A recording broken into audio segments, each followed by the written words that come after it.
Hello and welcome to Sport This Morning. I'm Cecilia Amogbe. It's great to have you join us again. I'm Tayo Salam. Always a delight to have you join us to talk sports. I'm Austin Okonakwa. We're still counting down to the 2060 Paralympic Games that will take place in Rio de Janeiro. It's now 6 more days to go. Team Nigeria, the athletes are ready. They're just waiting for the sports minister to say, okay, get into the plane and start going to Rio. We're counting down. And we're still waiting when they will be traveling to Rio. There's so many issues right now at stake. And from there, we move straight to the big game this weekend.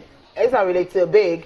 It's just for the players to understand each other, of course. But the new coach, he's taking charge. Yesterday, they had their first training session under him with Captain Mikel John Obi.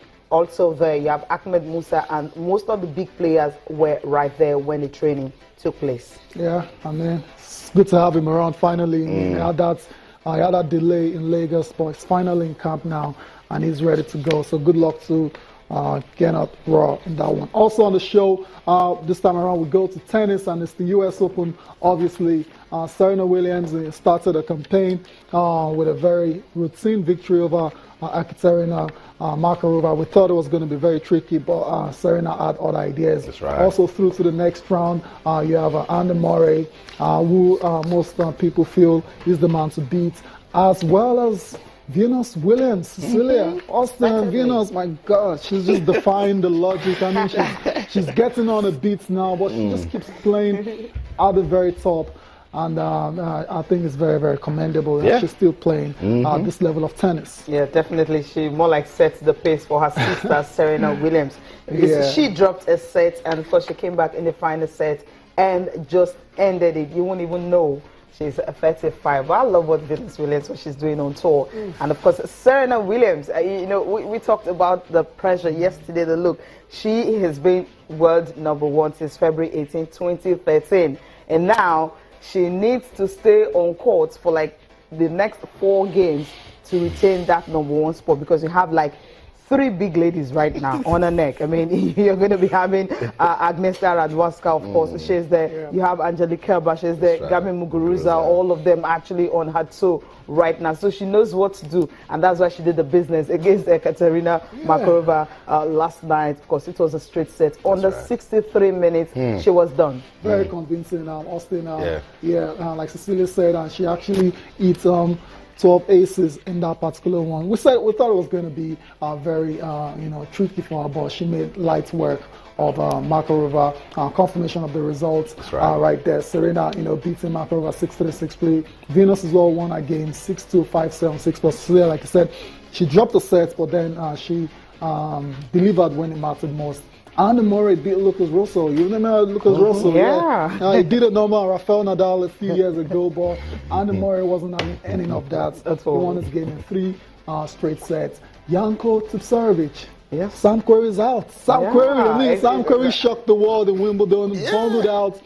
Djokovic now is out in the first round, Austin. Yeah, I mean, he's having a good year. Sam Querrey, particularly one of the guys that I would say we can actually look at. American, playing it. But that's it. That's what you get.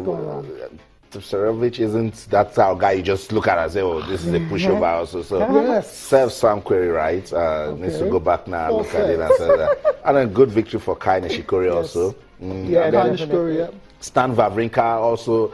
A potential banana skin against Fernando Verdasco. I thought it was going to be tough. But he needed to stay focused to win, and then he did just that. But Cecilia Anna Ivanovic again, Wimbledon, same thing, first round. Now, I'm just wondering. I mean, what's wrong with her? Seeded 29th in this tournament. I mean, when was the last time she won a Grand Slam? She's never been to a final of a Grand Slam since like 2008. And after she has won that French Open, she won her Grand Slam. She became #1. We felt, okay, she's the next big thing. But she's 28 now, and the possibility of you actually seeing this lady back to the top, I just can't wait to see her back to the top. But I think it's going to be very difficult. It is going to be tough. When she got married to Bastian Schweinsteiger. Yeah, what has that got to do with anything? I felt okay. That would she's settled now. She's settled now. Maybe why are you laughing? She will not be very, very focused. But just coming into it and you're going at the US Open opening round, Come on, Ivanovic. It's getting too bad at all. All 3 Grand Slam this year, she has not really made a mark at all. So it's really not so cool. And judging from the fact that she lost to someone ranked 89, I mean, in 80 minutes, the game was gone. There was no fight at all. The first set, she lost it 7-6. She had a real fight. But the second set, 6-1, she practically just gave up because she knew she can't just come back, and that was it. I wasn't going to let us get out of the US Open without mentioning that, because such stories excites me, you know. Anna Ivanovic, she needs to do more. She needs to understand. She needs to. There was a time, Caroline Wozniacki, she does everything at the ATP Tour. When we get to the Grand Slam event, first round, she's packing her bag, she's going. We're still waiting for. It goes to tell you that, because for the women's singles, anything can happen. And I love it when I see, you know, things like this happening. But for obvious reasons, I mean, the pressures on Serena. I mean, not only on her to win her 23rd, major, the injuries as well to the shoulder problem. If you watch the game, you know, she had compression, you know, sleeves on, and a lot, watchers were looking at her, just trying to see her movements, whether she was being hindered, you know, by the shoulders. But afterwards, she said, no problems at all, that she's fine, and we'll see in the latter rounds of the competition how she holds up, because that's going to matter, because if you get to the latter rounds, it's going to get a lot more intense, and we'll start seeing whether she can really hold on and go on to win a 23rd Grand Slam title. Don't put pressure on her. No pressure. Yes, I mean, I try not to. If you say that injury is going to wear her down, no pressure. Nobody should put pressure on Serena. We put so much pressure on her when we expected her to, you know, match Steffi Graf's record, and it took a while. It took a while because waiting forever for her to do it. Austin, I mean, I've said this over and over again. She's gonna win a 23rd. And even match Margaret Court's, all-time 24 Grand Slam. She will. I mean, it's the competition. I mean, we have really solid players, okay? Muguruza and and the likes, but I just don't see how. Remember? There's a chance she will be upset in certain, tournaments. But I mean, before she retires, she gets 24. Okay, 186 consecutive weeks, right? That's what she's on right now. So she needs to stay on court to maintain that. Let's enjoy the highlights coming from day 2 of the US Open.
Yeah, nice to see Tisarevic actually back. I mean, this is the first time he's playing at the US Open since 2013, and he's been injured and everything. Remember, he's from Serbia, so it's just like Sam Querrey, what he did to Djokovic. Payback. Payback. Look up some transfer right now. That's right. Joe Hart made. Finally, it ends today. Transfer deadline. I know. But this is today you start hearing all sorts. Well, the final days. I know. Over the years, we've gotten used to seeing Harry Redknapp in his range. Trying to make last-minute deals. That's not going to happen this time because he's not in the Premier League. But one big transfer went down eventually. Yeah. It's still a surprise to a lot of us because we didn't see it coming at all. Joe Hart, we knew he was going to leave Manchester City, but we didn't think it was going to go to. If you go to Turin, we think you're going to Juventus. But unfortunately, he's going to Torino. The good side. The welcome. Yeah, look at the welcome. Obviously, he's still he's a top-class goalkeeper, Austin. There's no doubts about it. But the transfer, the way it's happened, the way he's lost his place, as Manchester City's #1, now going to play, in Turin for Torino. It's just, it's just very strange. Even Tottenham take Joe Hart. I was expecting Liverpool to actually get him. Liverpool, I actually expected Liverpool to get him, but I'm surprised that he's going on loan right now. Wow, look Torino. At that. So he's there and it's going to be that's some love right there. Yes. So expect Yaya Toure, Sami Nasri, and the likes. Also, by the end of today, we should know where they're going to. Austin, for Joe Hart, he has a job to do, and that's remain competitive, so that Sam Allardyce can keep selecting him for England. That's why he's made that move, and even though he should have stayed in England, you mentioned Liverpool now.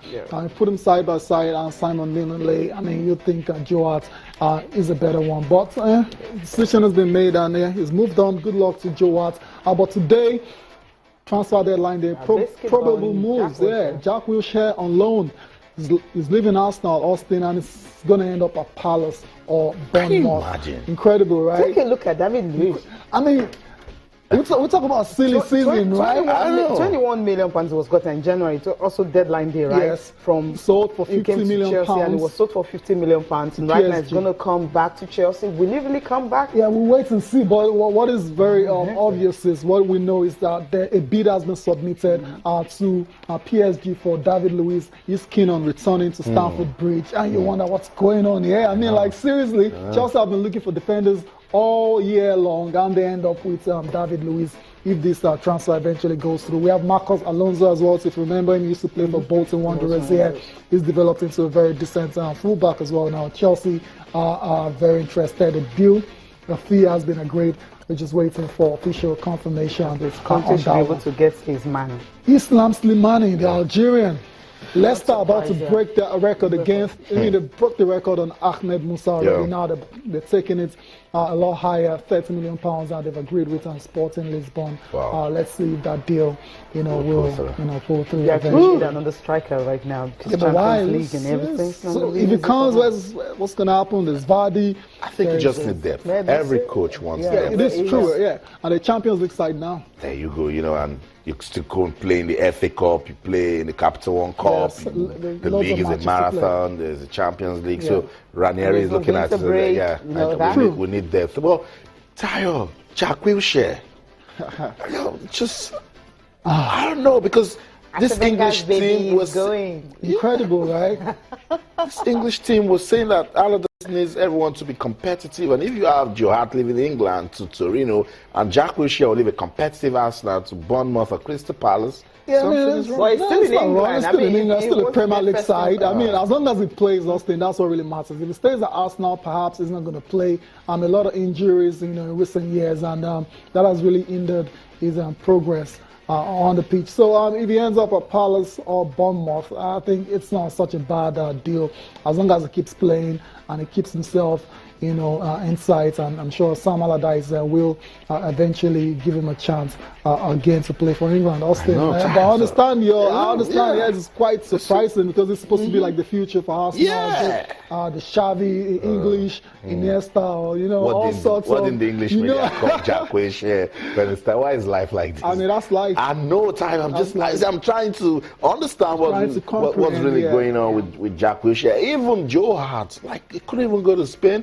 Valencia, Atletico Madrid. No, I think you talk about, you want it just to be regular and first team. Sure, that's what matters. Yeah, but Austin is saying he could have found a bigger club to go to. But I mean, that hasn't happened. It's such a surprise. You know what? Let's keep this conversation going, but let's go on a quick break. When we come back, the show will continue. Don't go anywhere. We're right back.